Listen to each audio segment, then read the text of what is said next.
بڑی خوشی کی بات ہے کہ ہم اور آپ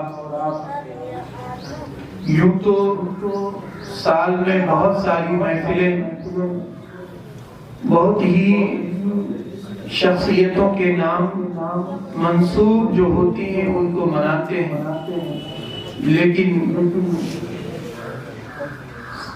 ہر جگہ اور خصوصاً خانقاہوں میں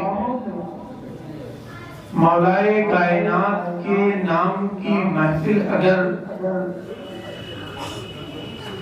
نہ منائی جائے تو جشن ایک طریقے کا ادھورا ہی رہ جاتا ہے۔ اور جو علی والے ہیں ظاہر اور باطن ہر طریقے سے وہ بڑھ چڑھ کر حصہ لیتے ہیں، اور کچھ لوگ صرف نام درج کروانے والے ہوتے ہیں۔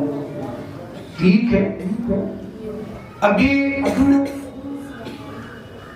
اپنی ممدوح شخصیت کی محفل ہو یا اپنے کسی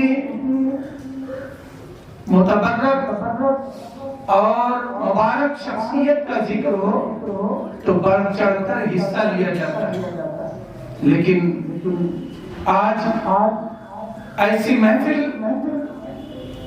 ہم لوگ کر رہے ہیں، یہ ہمارا نصیبہ ہے، اور جن کو ان محفل میں شرکت کا موقع نہیں مل پا رہا ہے یہ ان کا نصیبہ ہے۔ بہرحال آئیے مولا ایک بار پھر سے درود پاک پڑھیں، اللہم صلی وسلم وبارک علی سیدنا مولانا محمد وعلی آل سیدنا مولانا محمد وبارک وسلم صلاۃ و سلام علیک یا سیدی یا رسول اللہ۔ حضرات، مولائے کائنات رضی اللہ تعالی عنہ کی شخصیت اسی سے اجاگر ہے کہ حضرت آدم سے لے کر کے حضرت عبد المطلب تک جو نسب نامہ رسول اللہ صلی اللہ علیہ وسلم کا ہے وہی نسب نامہ مولائے کائنات کا ہے۔ اگر رسول اللہ کے باپ دادا میں، دادا دادی میں کوئی فاسق و فاجر نہیں ہوا تو ہم یقین کے ساتھ کہہ سکتے ہیں کہ حضرت علی کے نسب میں بھی کوئی کمی نہیں۔ حضرت علی کرم اللہ تعالی وجہ الکریم کا بھی وہی نسب ہے جو رسول اللہ صلی اللہ علیہ وسلم کا ہے۔ اللہ کے رسول صلی اللہ علیہ وسلم پر ایمان لانے والوں میں سب سے پہلے جو نام آتا ہے وہ مولائے کائنات کا آتا ہے، حضرت ابوبکر صدیق رضی اللہ تعالیٰ عنہ کا آتا ہے، حضرت ام المؤمنین خدیجہ الکبریٰ رضی اللہ تعالیٰ عنہ کا نام آتا ہے، حضرت بلال اور حضرت زید کا نام آتا ہے۔ یہ تطبیق دی گئی ہے، ورنہ سب سے پہلے اگر جو نام آتا ہے وہ مولائے کائنات کا نام آتا ہے۔ ہمارے بزرگوں نے اس کی تطبیق دی، ہم تسلیم کرتے ہیں کہ مردوں میں حضرت ابوبکر صدیق رضی اللہ تعالیٰ عنہ نام ایمان لاتے ہیں، بچوں میں سب سے پہلے مولائے کائنات ایمان لاتے ہیں، عورتوں میں سب سے پہلے حضرت خدیجہ الکبریٰ ایمان لاتی ہے۔ لیکن ذہن میں ایک سوال ابھرتا ہے، چلیے ٹھیک ہے، یہ اپنی جگہ تطبیق صحیح ہے، مردوں میں وہ لائے، عورتوں میں وہ پہلے ایمان لائے، بچوں میں وہ لائے، لیکن ہوگا تو کوئی ایک ایسا جو سب سے پہلے ایمان لایا ہوگا۔ ایسا تو ہے نہیں کہ مرد، عورت، بچہ، غلام، آزاد کی ایک جماعت اکٹھا ہوئی تھی، ان میں سے ایک اٹھ کر کے ایک ساتھ ایمان لایا، ایسا تو تصور نہیں، کوئی ایک تو پہلے ایمان لایا ہوگا۔ یہ ہمارے بزرگوں نے تطبیق دی ہے کہ ان میں یہ، ان میں یہ، ان میں یہ، تاکہ ایک اختلافی جو کیفیت پیدا ہو سکتی وہ نہ ہو، لیکن تصور تو یہ ضرور ہے کہ سب سے پہلے کون ایمان لایا ہوگا۔ تو زیادہ یہی ہے کہ سب سے پہلے ایمان لانے والوں میں مولائے کائنات کا نام آتا ہے۔ یہ الگ بات ہے کہ تطبیق دی جاتی ہے، تسلیم کرتے ہیں۔ تو مسلمانوں، حضرت علی کرم اللہ تعالی وجہ الکریم کی ذات ایک ایسی بے مثل و بے مثال ہے کہ آپ اندازہ لگائیں کہ بچہ اگر ایمان لائے، بہت سارے بچے تھے، کوئی بھی ایمان لے آ سکتا تھا۔ حضرت علی کرم اللہ تعالیٰ وجہ الکریم کو یہ دولت کیوں نصیب ہوئی؟ تو آپ اندازہ لگائیے کہ جس نے دنیا میں آتے ہی سب سے پہلے نظر رسول اللہ پر ڈالی ہو، تو پھر ایمان لانے میں وہ پیچھے کیسے رہے گا؟ جس کے نصیب ہی میں یہ لکھا ہے کہ پہلی نظر رسول اللہ پر پڑے، وہ رسول اللہ پر دیوانہ ہے، تو پھر رسول اللہ کسی بات پہ اعلان کرے اور وہ رسول اللہ کا وہ دیوانہ اوپر عمل نہ کرے، یہ کیسے ہو سکتا ہے؟ قرآن کی تمام آیتوں پر سب بہت سارے لوگوں کو عمل کرنے کا موقع ملا ہے، لیکن ایک آیت ہے، فیس بک چلانے والوں نے دیکھا ہوگا، کتابوں کے پڑھنے والوں نے دیکھا ہوگا، حضرت مولانا ذیشان صاحب نے ابھی ایک آیت ڈالی تھی، 28ویں پارے کی آیت ہے۔ اس آیت کریمہ میں یہ حکم دیا گیا ہے کہ ایمان والو، اگر اللہ اور اس کے رسول سے تم کوئی بات طے کرنا چاہتے ہو، اگر رسول اللہ کی بارگاہ میں اپنا مدعا رکھنا چاہتے ہو، تو اس کے پہلے صدقہ ادا کیا کرو۔ کیوں؟ اس لیے کہ وہ دور ایسا تھا کہ لوگوں کے پاس دولت تھی، لوگوں کے پاس مال تھا، اور لوگ مال دیتے کر کے جو مال والے تھے وہ بیٹھے رہتے تھے، غریب کو موقع نہیں مل پاتا تھا، تو مالداروں کو جو بھی موقع ملے، غریبوں کو بھی موقع ملے، اس لیے کہ مالدار جو ہوتے ہیں وہ اپنی دولت سے بھی محبت کرتے ہیں، اور اگر وہ اول جائیں گے اور رسول اللہ کی بارگاہ میں عمل کریں گے اور پیسہ دیں گے تو رسول اللہ کے اور دیگر دیوانوں کا خرچ چلے گا۔ تو یہ آیت کریمہ جب نازل ہوئی تو اس پر صرف اور صرف عمل کرنے والی ذات مولا کائنات کی۔ اس سے بھی پتہ چلتا ہے کہ اللہ تبارک و تعالیٰ نے مولا کائنات کو فضیلت بخشی ہے۔ حضرت ابوبکر صدیق ہمارے سروں کے تاج ہیں، سارے صحابہ ہمارے سروں کے تاج ہیں، حضرت امیر معاویہ بھی ہمارے سروں کے تاج ہیں، لیکن سنیے، پیر طریقت، رہبر راہ شریعت حضرت علامہ مولانا سید قسیم الشرف حسن میاں صاحب جالسی نے ابھی پرسوں حضرت کے ساتھ کچھ گھنٹے گزارنے کا مجھے وقت نصیب ہوا، اس میں حضرت نے ایک بات بتائی اور وہ یقیناً دل کو لگتی ہوئی بات ہے۔ حضرت نے فرمایا کہ امیر معاویہ رضی اللہ تعالیٰ عنہ اپنے مقام پر ہیں، ان کے مقام و مرتبہ سے ہمیں لینا دینا نہیں ہے کہ ان کا کم ہے کہ زیادہ ہے، صحابی رسول ہے یہی کافی ہے، لیکن انہوں نے بتایا کہ علی کے بچوں کے سامنے، علی زادوں کے سامنے، علی کے شہزادوں کے سامنے حضرت امیر معاویہ کا تذکرہ لوگوں نے نہیں کیا۔ کیوں؟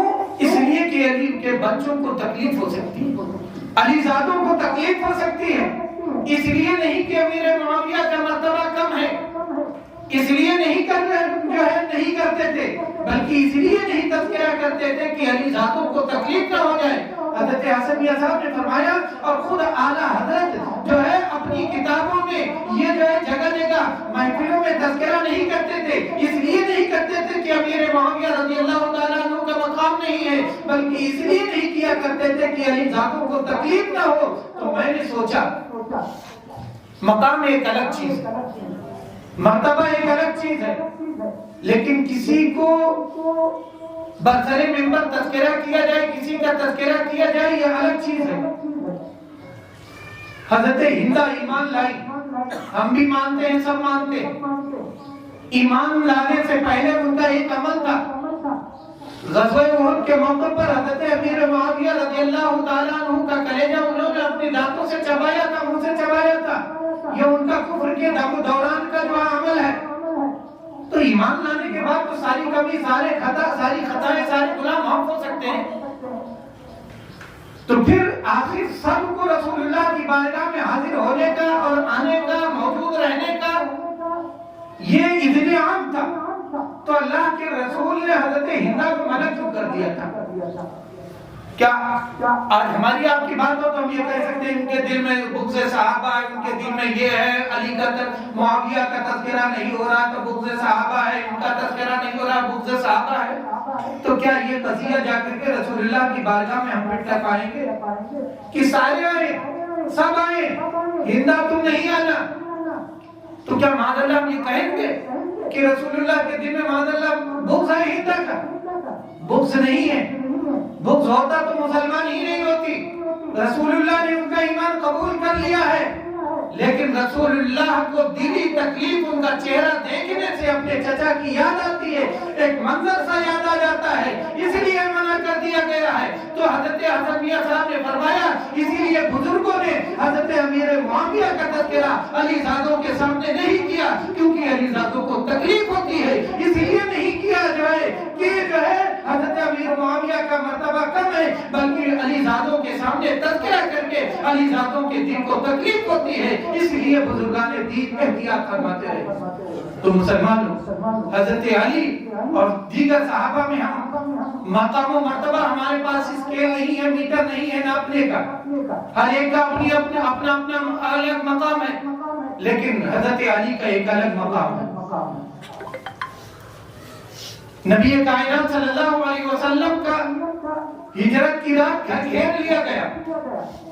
ایک نہیں، مکہ کے ہر گھر کا، ہر گھرانے کا ایک بچہ ضرور، ایک نوجوان جوان موجود تھا.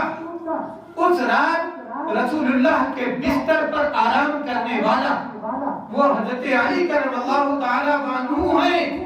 وہ آرام فرماتے ہیں، اور آرام کرنے کے لیے ہمت چاہیے، کلیجہ چاہیے. ہم کو معلوم ہو جائے، سارے سب لوگ مدرسہ خالی کر کے چلے جائیں اور صدر صاحب کی تلاش میں ایک یہاں دنیاوی جو ہے فورس آ جائے، اور جو ان کا کمرہ ہو اسی کمرے میں اوپر لکھا ہوا باہر کہ پرنسپل روم لکھا، سب خالی کر کے مجھ کو بٹھا کر چلے جائیں کہ آپ اسی میں رہیے، ہم رہ پائیں گے؟ کیوں؟ اس لیے کہ یہ معلوم ہے کہ پرنسپل روم ہے، اسی میں جو بیٹھا ہوا ہوگا وہی. یہاں تو نہ پہچاننے والے ہیں نہ جاننے والے ہیں، وہاں تو انہی کے گھر کا جو ہے ہر ایک فرد تھا، خاندان والے تھے، سب پہچانتے تھے. رسول اللہ صلی اللہ علیہ وسلم کو سب جانتے تھے. ان کے بستر پر آرام کرنے کا جذبہ ہونا چاہیے. رسول اللہ نے حضرت علی کو اپنے بستر پر سلایا تو حضرت علی نے انکار نہیں کیا، یا رسول اللہ نہیں، بلکہ حضرت علی اپنی جو ہے زندگی کا سرمایہ سمجھ کر کے اس پر بستر پر سو کر کے رسول اللہ کی ہاں میں ملایا. تو اس طریقے سے اللہ تبارک و تعالی نے حضرت علی کو مقام دیا. نبی کائنات صلی اللہ علیہ وسلم نے ایک موقع پر تمام صحابہ کو ایک دوسرے کا بھائی قرار دے دیا کہ فلاں فلاں کے بھائی ہیں، فلاں فلاں کے بھائی ہیں. مہاجر جو تھے ان کو انصار کا بھائی بنا دیا. حضرت علی کو کسی کا بھائی قرار نہیں دیا. حضرت علی کرم اللہ تعالی وجہ کریم کی آنکھوں سے آنسو جاری ہو گئے، رو رہے تھے. رسول اللہ کی آنکھوں نے دیکھا کہ علی کے چہرے جو ہے آنکھوں سے آنسو جاری ہے. حضرت علی کو بلا کر کے کہا، اے علی تمہارے لیے یہی کافی ہے کہ تم دنیا اور آخرت میں میرے بھائی. یہ بڑا مقام ہے. اللہ کے رسول صلی اللہ علیہ وسلم نے جس کو یہ مقام دیا ہے دنیا اور آخرت میں، وہ اللہ کے رسول صلی اللہ علیہ وسلم کا ایسا شہدائی کیوں نہیں ہوگا کہ وہ ہر موقع پر رسول اللہ صلی اللہ علیہ وسلم کا ساتھ دینے والا ہے. بہرحال حضرت علی کرم اللہ تعالی وجہ کریم کو اللہ تبارک و تعالی نے بہت خوبیوں سے نوازا ہے. ہم جو ہے سارے صحابہ کے احترام کرتے ہیں، سب ہمارے سروں کے تاج ہیں، لیکن ہم علی کی محفل میں اور علی زادوں کی محفل میں صرف علی کا تذکرہ کرتے ہیں، اور ان کے جو مشاجرات تھے، ان کے جو آپس میں معاملات تھے، ہم ان کو ہوا دے کر کے جو ہے ہم کچھ اور کہنا نہیں چاہتے ہیں، بس ہم علی علی کرنا چاہتے ہیں. حضرت علی کرم اللہ تعالی وجہ الکریم کے صدقے ہی سے جس کو آج ولایت مل رہی ہے یا کل ملی ہے یا کل ملے گی، وہ حضرت علی کا صدقہ ہے. اور جو علی والے ہیں وہ ہر وقت علی علی کا نعرہ جو ہے بلند کرتے ہیں. اللہ تبارک و تعالیٰ کی بارگاہ میں ہم بس یہی دعا کرتے ہیں کہ جب تک اس زندگی میں اس دنیا میں ہم سب زندہ رہیں، اللہ تعالیٰ ہم سب کو حضرت علی سے محبت کرنے والا بنائے، اور جب اس دنیا سے جائیں تو ان کے جو ہے ان کی محبت کا دم بھرتے ہوئے جائیں. اللہ تبارک و تعالیٰ ہماری اس محفل کو قبول و مقبول فرمائے، اور تمام صحابہ کے فیوز و برکات سے ہم سب کو مالا مال فرمائے. استغفر اللہ رب من کل ذنب و اتوب الیہ. السلام علیکم.